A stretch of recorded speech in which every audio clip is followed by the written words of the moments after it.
Is this Zidane's last game in charge, Sid? To be honest with you, I suspect it is, yes. Obviously, we haven't had that confirmed yet. We don't know that 100% for sure yet, but it feels very much like that. I think he was very close to saying so last week. He hinted very, very heavily that it was going, but I actually think it goes back much, much further. And I think actually, if you listen to that discourse from February that I was talking about, I think the very fact that he was talking about next year there will be changes, but let us go through this year. I think he was talking about the group as a whole, not just about the team. He was including himself in that. And I think it is his way of saying, look, let us finish this season, and then you can worry about what you want to do next. Juventus or France, Jules?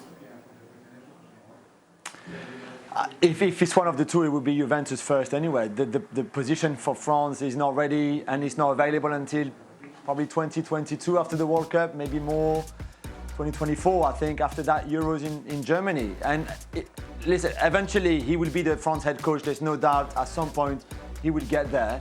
But I feel that Juventus could well be the step in between Real Madrid and France. And especially if Pirlo is no longer there next season, I think in Zidane, they would have found the perfect replacement. It's a club that he wants to go to. It's a club that he came really close to joining before his second spell before returning back to Real Madrid. So again, like with France, I think it's written somewhere that he will be a Juventus manager one day too. Who will be the new Real Madrid coach, Sid?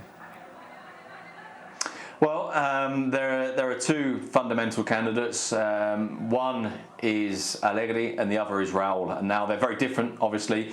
I think that Allegri certainly, while the talk has been of conversations over the last week or so, I think that actually goes back a little bit further. I think Madrid have been aware of this potential outcome for a while. I don't think it's as simple as suddenly thinking, wow, Zidane's going.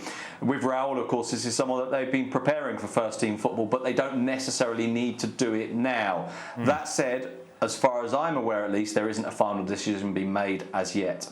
Looking at it, Sid, Raul is romantic, but it is kind of different, isn't it, to the team that Zidane took over, as opposed to the project that Raul will have to kind of oversee, because it's going to be a complete and utter renovation job.